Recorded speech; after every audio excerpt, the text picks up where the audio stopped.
Thursday, May 9th, y'all. And we get down to the bottom of which couch had to die to make Keith's shirt. Hey.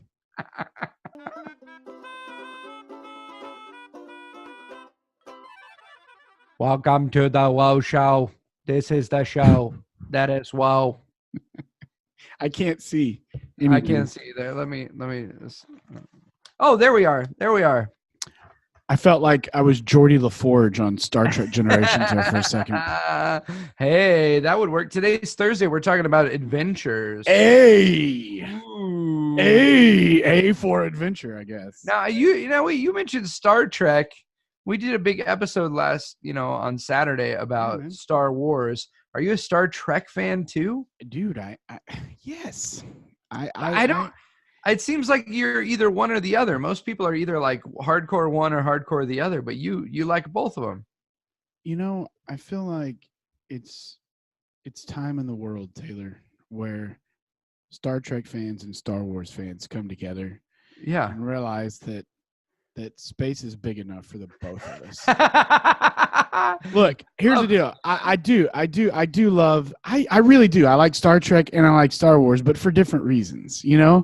It's kind of like why I like bacon and sausage, They kind of come from the same place. They're both sci-fi, but they're different. They're both sci-fi? Oh, you're talking now. I thought you were talking about bacon and sausage being science fiction. I was like, they're not. They are No. They are not science fiction. They are fact, friend. Fact. No, that's good, man. I like that. Way to be original, man. But I grew up, Star Trek Next Generation was huge when I was like in junior high. And so like that was all my friends talked about, Yeah. I had a friend that I still to this day think that he's like Spock. Like in every way, like really, yeah. And I was so Captain Kirk, making bad choices with my life, but getting it done in a good way, right? And everybody, well, for the most part, the crew was still alive, But no, I do. I like Star Trek and Star Wars. I think, I think some people are kind of guy, man. You gotta be your own guy, dude. You look, when Keith woke up this morning, was like, I'm gonna sew a shirt out of these curtains. It's a way of saying you're your own person, man. Hey, this was where did that shirt come from? Indonesia. Oh, okay. This was a gift, actually. It is really cool. Is it silk? It looks like silk. It's not silk. I don't know what it is, but it's very comfortable. It's like slippery. Is it like is it rayon maybe? It might be silk. I don't know. No, it can't be silk. I don't know. The people that I went and visited over in Indonesia, they bought me and Dylan and Jack all these matching shirts, and they're really fun. Why have I not seen a picture of the three of you wearing those shirts? I don't know. We usually wear them like it's like one of my only dress shirts anymore. Yeah. So like it's like short sleeve. Nice, man. You're ready to roll. I figured we were talking adventure today. We are. That's what we do on Thursday. So today, let's talk about adventure, okay? Because, again, you don't have to hop on a plane. You don't got to get on a train. You don't got to call up an Uber. You don't have to get on a bike that you use your phone to pay for, all right, and ride around. Right. You can go on an adventure in your very own home, Taylor. That's right. It's a fun adventure? What's that? Take, like, on a rainy day, and you're like, I don't know what to do. Like, we've played all the board games. We've done all the things. Take 2 board games. Take the board from one game, take all the pieces from another game, make up a new game. Is that legal? I don't know, man. Live dangerously. I think it is. I think what it's two games would you mix up? What 2 games would you mix up? That's good. Well, I probably, if I was going to pick pieces, would go with Monopoly pieces, because you've got all like the boot and the the guy with the top hat and all that.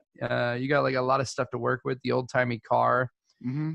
So I'd probably take the pieces from Monopoly, but the board game from Mousetrap. Oh, that could work. That would be an adventure, right? Yeah. That would be fun. I think you could make that work. I think you could. I think I would take Candyland. Yeah. And Risk.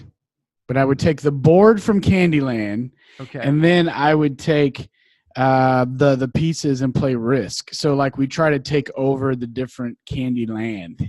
Oh, that's cool. I think that could actually work. That really could work. And it might lighten the mood because risk tends to like start fires in my family. You know, Right? like that's a dangerous game to play at Christmas with your dad. I know that when my kids get bored, they try to do like a Food Network cooking competition in our kitchen. Like Yes. they'll be like, name 2 ingredients and I'll make you something you have to eat out of it. Cool. Yeah. But they try to make it good. They're not trying to like gross each other out. But that would Today's secret ingredient is shoes. I give you a 10 for plating, a 10 for taste, and a 3 for smell. You know, I think another adventurous thing that you can do, and it totally reminds me of one of my favorite episodes of SpongeBob. I'm a big SpongeBob fan, but is where he plays in the box with his imagination. I don't know. Did you ever see this episode? No.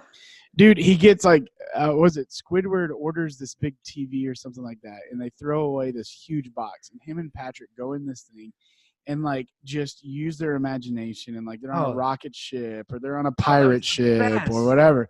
And Squidward's like looking out from the outside in, and he does like, he hears all these crazy things going on, and he looks in, and it's just them sitting in the box, you know? That was like my favorite thing as a kid would be like when we got a refrigerator box. Yeah. Like making it into something. Well, you know, we did that for our kids for Christmas one year. Instead of like buying them a bunch of Christmas presents, I saved up for like 4 months refrigerator boxes and washer and dryer boxes, like the big ones, you know. And my brother had a business where he had like an appliance store and stuff, so we had a lot of those.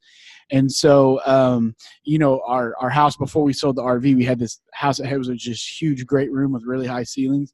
And so that's what we gave our kids for Christmas, was these cardboard boxes, and we made like a cardboard village out of the cardboard boxes. Oh, that's fun, man. That's so fun. Yeah, it was really fun until you had to like go to the bathroom, because then you like get lost in this maze of boxes, and you're like, right?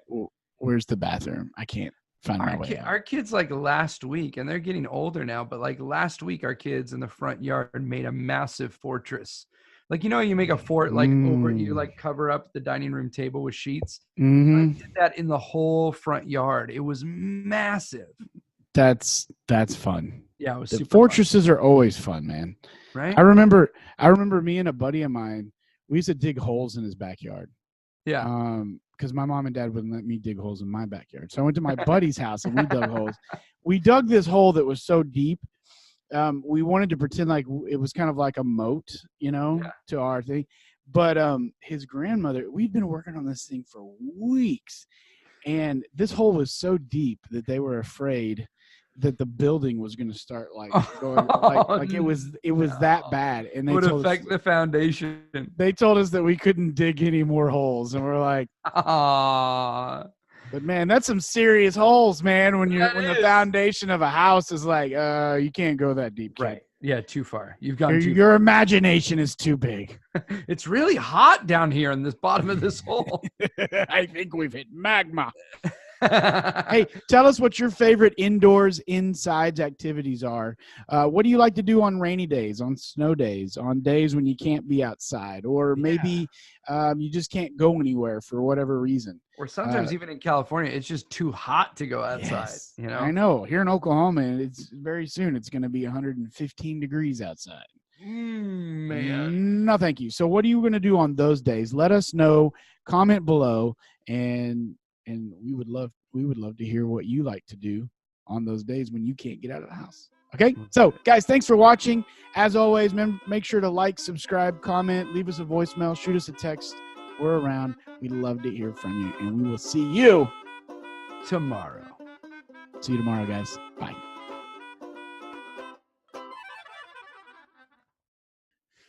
Here, let's do. Okay, here we go. 3, 2, 1.